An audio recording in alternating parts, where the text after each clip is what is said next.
ಸೋನು ನಿಗಮ್ಗೆ ಕನ್ನಡದಲ್ಲಿ ಅವಕಾಶಕ್ಕೆ ಬ್ರೇಕ್ ಹಾಕ್ತಾರಾ ಇನ್ನು ಮುಂದಕ್ಕೆ ಪ್ರಶ್ನೆ ಕಾಡ್ತಾ ಇದೆ. ಕನ್ನಡದ ಸಿನಿಮಾಗಳಿಗೆ ಇನ್ನು ಮುಂದೆ ಹಾಡಂಗಿಲ್ಲ ಸೋನು, ಹೌದಾ?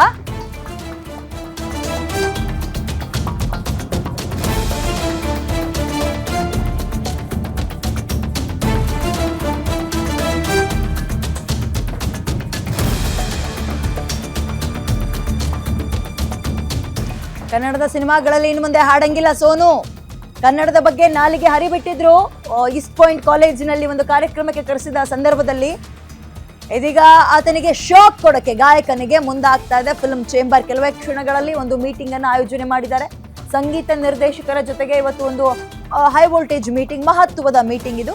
ಸೋನು ನಿಗಮ್ ಬ್ಯಾನ್ಗೆ ಪಟ್ಟು ಹಿಡಿಯುವ ಕನ್ನಡಿಗರೆಲ್ಲರೂ ಕೂಡ ಬ್ಯಾನ್ ಮಾಡಬೇಕು ಅಂತಿದ್ದಾರೆ.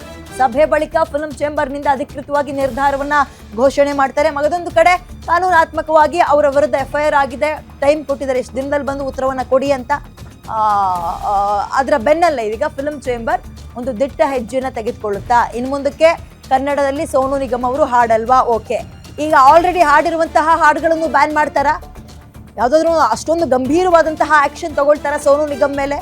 ಮತ್ತೆ ಅವ್ರು ಬಂದು ಕೆಲವೊಂದೀಗ ಏನಾಯ್ತು ಅನ್ನೋದಕ್ಕೂ ರಿಯಾಕ್ಟ್ ಮಾಡಿದ್ರು ಸೋನು ನಿಗಮ್, ಅಲ್ಲಿ ಏನೇನಾಯ್ತು ಅಂತ. ಇವೆಲ್ಲವನ್ನ ಅವಲೋಕಿಸಿ ಏನ್ ನಿರ್ಧಾರವನ್ನ ಫಿಲ್ಮ್ ಚೇಂಬರ್ ತಗೊಳುತ್ತೆ ಅದ್ ನೋಡ್ಬೇಕು. ಜನ ಹೇಳ್ತಾರದ್ ಕನ್ನಡದವರು ಇಷ್ಟೇ, ಬೇಡವೇ ಬೇಡ, ಇಂಥ ಧಿಮಾಕ್ ಇರೋರು ಬೇಡವೇ ಬೇಡ ನಮ್ಗೆ ಅಂತ. ಮೋರ್ ಡೀಟೇಲ್ಸ್ ನನ್ನ ಕಲೀಗ ಕೀರ್ತಿ ನೀಡ್ತಾರೆ. ಕೀರ್ತಿ, ಓಕೆ, ಫಿಲ್ಮ್ ಚೇಂಬರ್ ನಿಂದ ಎಷ್ಟು ಗಂಟೆಗೆ ಮೀಟಿಂಗ್ ಆಯೋಜನೆ ಆಗಿದೆ? ಯಾರೆಲ್ಲ ಸೇರ್ತಾ ಇದ್ದಾರೆ? ಏನಾಗೋ ನಿರೀಕ್ಷೆ ನಾವು ಇಟ್ಕೋಬಹುದು ಕೀರ್ತಿ?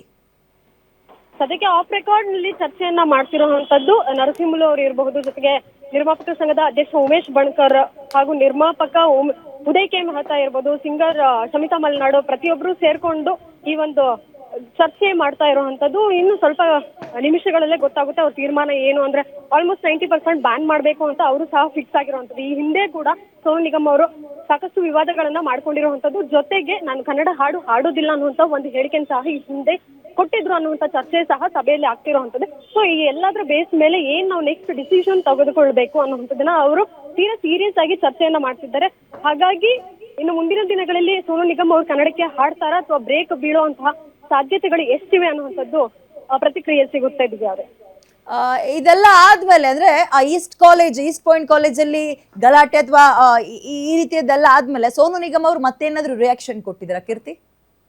ಏನಾಯ್ತು ಅನ್ನೋದಕ್ಕೆ ಸಂಬಂಧಪಟ್ಟಂತೆ ಒಂದು ವಿವಾದಾತ್ಮಕ ಹೇಳಿಕೆ ನಂತರ ಸೋಷಿಯಲ್ ಮೀಡಿಯಾದಲ್ಲಿ ಅಂದ್ರೆ ಅವರು ಇನ್ಸ್ಟಾಗ್ರಾಮ್ ನಲ್ಲೇ ಒಂದು ಪೋಸ್ಟ್ ಅನ್ನ ಮಾಡ್ಕೊಂಡಿದ್ರು. ಮತ್ತೆ ಒಂದಷ್ಟು 4 ಗೂಂಡಗಳಿದ್ದಾರೆ ಕನ್ನಡದಲ್ಲಿ ಅನ್ನುವಂತ ಒಂದು ಮಾತನ್ನ ಹೇಳೋ ಮೂಲಕ ಮತ್ತೆ ವಿವಾದವನ್ನ ಮೈ ಮೇಲೆ ಹಾಕೊಂಡಿರುವಂತದ್ದು.